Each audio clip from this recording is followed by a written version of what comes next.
What is your ultimate? I am an adult, and no one can stop me. Purchase that you are incredibly proud of and slightly embarrassed by. When I moved away for a temporary job, I needed furniture for a tiny apartment. The first thing I bought was a bright blue velvet chaise lounge. It matched nothing, cost more than it should have, and made no sense in a home with young children. But it was beautiful, and for 8 months it belonged entirely to me. That chaise survived 4 moves, a divorce, and a second marriage. My entire living room is now designed around it. I love it far more than any reasonable person should love a chair. I paid a contractor an outrageous amount of money to install a giant skylight above my bathtub. Now I can turn off every light, burn a few candles, pour a glass of wine, and watch the stars while I soak. It was completely unnecessary and absolutely worth it. During a renovation, I decided I needed a vintage clawfoot tub. I drove into the middle of nowhere to meet a man who had 5 old bathtubs in his yard and a stuffed coyote watching over them. I returned home with the tub, all my money, and both kidneys. Every bath still feels like a victory.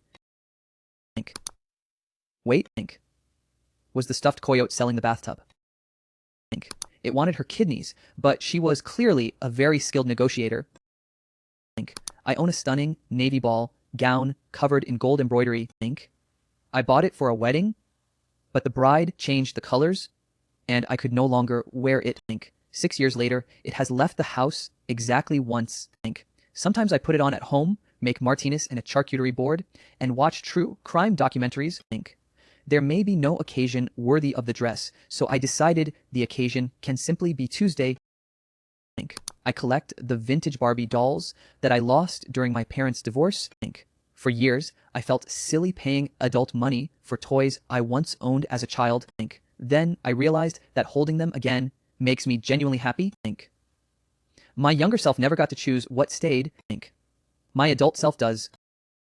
I bought a boat that does not go anywhere. It is moored less than a mile from my house and functions as a floating playhouse.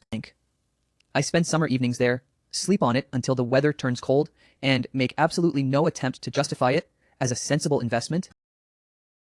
I found an enormous fallen tree branch wedged inside another tree while walking home from the dentist. It was 4 feet long, beautifully twisted, and looked too dramatic to leave behind. So I carried it home and mounted it above my doorway. I have moved since then, and the branch moved with me. I am an adult, and I will decorate my home with a magnificent stick if I want to. You cannot tell everyone about a magnificent stick and refuse to show them the stick. You are right.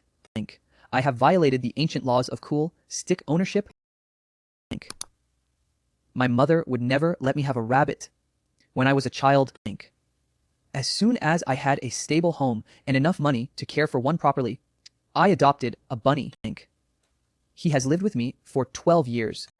Take that, Mom. I waited, researched everything, and became exactly the kind of responsible rabbit owner you said I was not ready to be.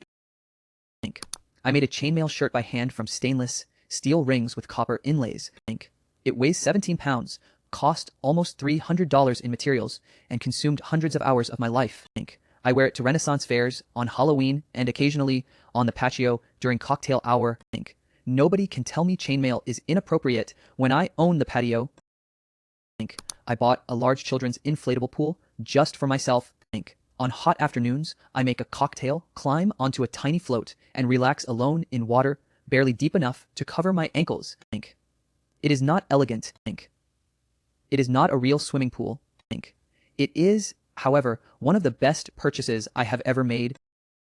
Buying my first apartment, the first piece of furniture I chose was a rocking horse. The seller asked my mother whether it was for her grandchild. She smiled and said, "No, she is buying it for herself."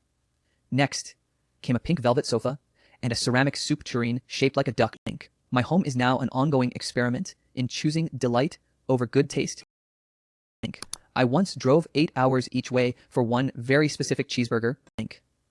After paying for fuel, food, and a place to sleep, it became the most expensive burger of my life. It was not fancy, rare, or even particularly large, but it tasted exactly the way I remembered.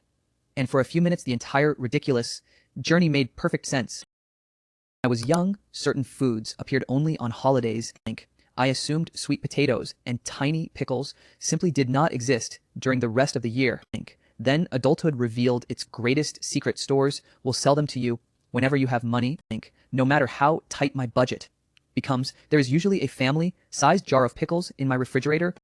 Sometimes dinner is only sweet potatoes because apparently nobody has the authority to stop me.